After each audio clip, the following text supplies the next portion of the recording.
écouté un discours prometteur. Hein. Le président Félix Tshisekedi Tshilombo. Pour l'instant, nous avons un nouveau livre qui contient 6 chapitres. Nous l'avons énuméré, le renforcement du pouvoir d'achat, la sécurité, la couverture, assurance maladie, la stabilité monétaire, c'était quoi encore? La création d'emplois, et puis les sixièmes, on a parlé... La stabilité monétaire. Non, de booster, stabilité monétaire, on a cité, de booster le pouvoir d'achat. Raison pour laquelle je disais que on s'est fait inviter sciemment, Nanko, parce que ce sont nos matières, et nous aurons l'œil grandement ouvert et la grande gueule pour soit proposer, soit contredire, soit dénoncer. Voilà. Vous disiez, M. Augustin, que vous êtes là pour contredire, contester, proposer ou appuyer. Exactement. Voilà. Et dans les 6 chantiers qu'il a annoncés, d'après les calculs de cet économiste qui m'a parlé ce matin, il a dit, si on fait la distribution de la richesse du Congo, pas seulement des minéraux, hein, de tout ce qui est richesse du Congo, on arriverait à mettre en place des hôpitaux tels qu'ils ont construit Mamayemo, au moins 20 par année, si la volonté politique y est.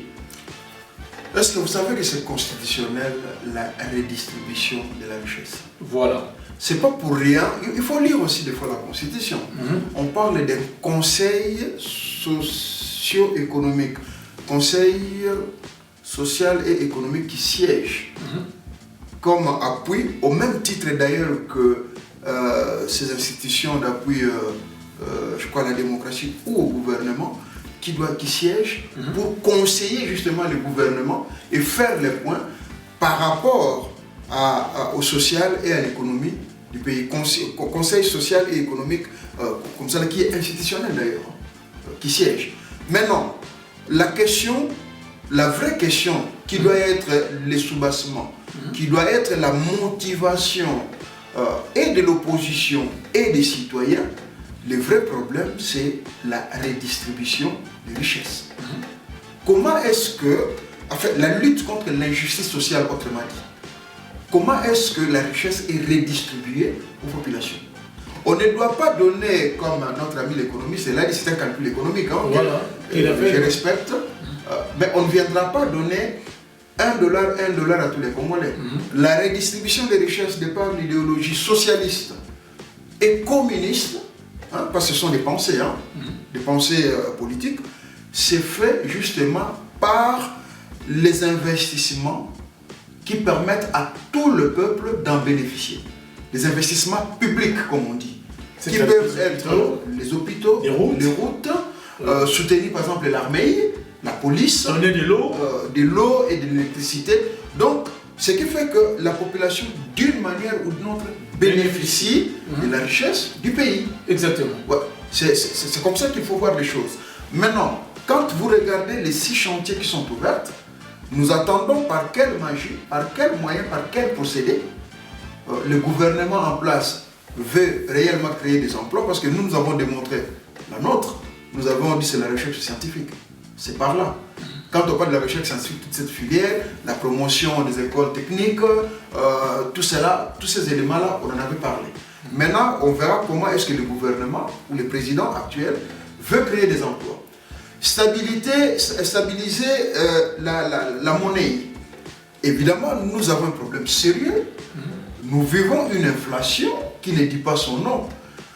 Tous les arguments peuvent être bons, la situation mondiale, ceci, cela, mais à l'interne, quels sont les efforts? Quelle est la politique monétaire qui est mise en place par la Banque centrale et les ministères des Finances pour pouvoir stabiliser la monnaie? Et cela est lié à son 3e chantier, le pouvoir d'achat, renforcer le pouvoir d'achat. Le pouvoir d'achat, c'est quoi? Vous savez, à un moment donné, au Congo, on était tous millionnaires. Enfants? Ben, les millions, c'était le nouveau Zaïre avec le nouveau Zaïre. Ah oui, oui, oui. Mais beaucoup de millions qui ne valaient absolument rien. Même pas $1. Donc, le panier de la ménagère était presque vide. L'argent qui était là ne répondait pas. Et puis, bien sûr, il y a tout un mécanisme lié à la stabilité des monnaies. Éviter par exemple la politique de la planche à billets. Une planche à billets, c'est-à-dire que vous ne produisez rien. Normalement la force de la monnaie doit être soutenue par la production. Mais quand il n'y a plus de production et que la banque commence à émettre des billets de banque, bonder le marché par les billets, finalement ces billets-là, il y en aura beaucoup. Deviennent du papier. Ça perd de la valeur au profit de la monnaie de référence qui est les dollars. Donc c'est toute cette technique-là qu'il faut mettre en place. Maintenant, le pouvoir d'achat. Quand on parle de pouvoir d'achat qu'il veut renforcer, nous, on s'est dit, c'est déjà, il y a beaucoup de mécanismes. Et là, je reviendrai dans ma peau de syndicaliste. Comment est-ce que les travailleurs congolais est traité? Quel est le rôle des syndicats congolais? Est-ce que dans les entreprises congolaises, il y a des conventions collectives de travail?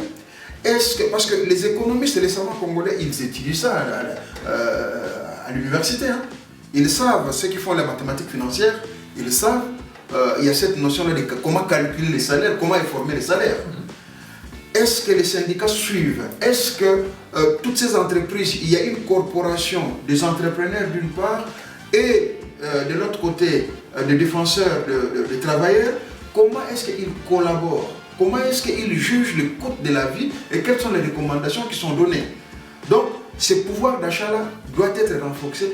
Que les Congolais gagnent $100 ou $200 par mois, mais que cela serve à quelque chose. C'est-à-dire qu'ils peuvent vivre avec ça tous les 30 jours. C'est ça. Le problème, ce n'est pas avoir gagné $1000 par mois. Non. Comme j'avais entendu certains dire que moi, si je suis élu, non, fout à $500, $1000. Mais si ces $1000-là ne répondent pas, ça sert absolument à rien. Donc, la question du pouvoir d'achat. Donc, on a parlé de création d'emplois, on a parlé de la stabilité monétaire, on a parlé du pouvoir d'achat. Il y a la question de la diversification de l'économie. Moi, je contredis tous ces candidats qui sont venus avec cette nouvelle théorie de dire qu'il faut diversifier l'économie. L'économie congolaise a toujours été diversifiée. Longtemps, comme je l'ai dit tout à l'heure, tantôt, on nous avait appris que les poumons de l'économie, c'était le katanga pour le cuivre. Voilà, il y a des années qu'on a découvert que le Congo n'exporte pas que le cuivre et il y a d'autres minéraux qui ont été découverts qui valent plus que le cuivre.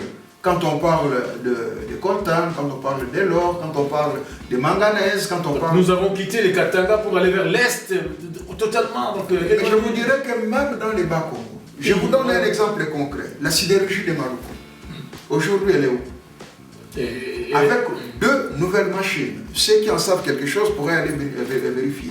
Vous qui nous suivez, si vous avez des informations sur TikTok, vous pouvez nous les balancer, nous vous suivons et les autres caméras nous suivent aussi. Voilà. La sidérurgie de Maroc ne tourne pas parce qu'elle n'a pas de la matière à traiter. Quand on a commencé à faire l'opération Kimbopeto avec tout ça, nous avions proposé, prenez tous ces caracas que vous ramassez dans la rue, faites sa matière première en sidérurgie de Maroc. C'est vrai que ça ne suffira pas. Mais nous avons par exemple le bauxite, je crois si ma mémoire est bonne, qu'on doit retrouver à Kisangani et à Kassanguru, dans les Bas-Congo. Mais qu'on n'est pas à mesure d'exploiter pour faire tourner la sidérurgie. Il faut dire que par la sidérurgie, c'est là où nous allons produire des tôles pour la construction, des poutres pour la construction, donc tout ce que nous utilisons comme méthode pour la construction. Donc, l'économie a toujours été diversifiée, mais il n'y a pas de l'ordre. Les gens qui ils le font la COP. La production, par exemple, de vivres, que ce soit animal ou, je dirais, plantes, voilà. des plantes. Voilà. Les maniocs, on peut toujours les produire. Les maïs, on peut toujours... J'étais écœuré de voir qu'il fallait que le vapeur de l'économie, que je respecte beaucoup, que j'aime beaucoup, un scientifique, un politique, une bête politique. De longue date en plus. Hein. De longue date, bien formé, qui doit aller commander les maïs en Zambie. Alors il sait qu'on peut les produire. Lui-même, sa femme, une brave, que je salue, notre sœur Amida, produit. L'ancien président, le sénateur Raïs Joseph Kabila, une grande industrie de production agricole. Mais comment est-ce qu'on n'arrive pas à donner à manger aux Congolais? Ben c'est ce que j'ai dit, c'est question de mettre de l'ordre dans la maison. Il n'y a pas question de parler de diversifier l'économie aujourd'hui, il est question de mettre de l'ordre sur ce qui existe déjà. Parce que si nous regardons le parcours en dehors des minéraux, nous ne devons pas commander à manger, que ce soit animal ou agricole, ou pisciculture même. Tout cela est développé, mais c'est question quelle politique nous mettons en place pour promouvoir. Bien sûr que nous avons maintenant des gouvernements qui sont, je dirais, libéraux. Depuis un certain temps, c'est l'esprit libéral qui est en train de partenariat privé, on privatise ici, on traite avec les privés. C'est bien bon, mais quel est l'intérêt? Parce qu'à quelque part, l'État a l'obligation de veiller à ce que sa population s'y retrouve. On n'est pas sorti, on est dans la redistribution des richesses. Ces partenaires privés, nationaux ou internationaux qui viennent investir, qui collaborent avec nos gouvernements, mais quelles sont les retombées pour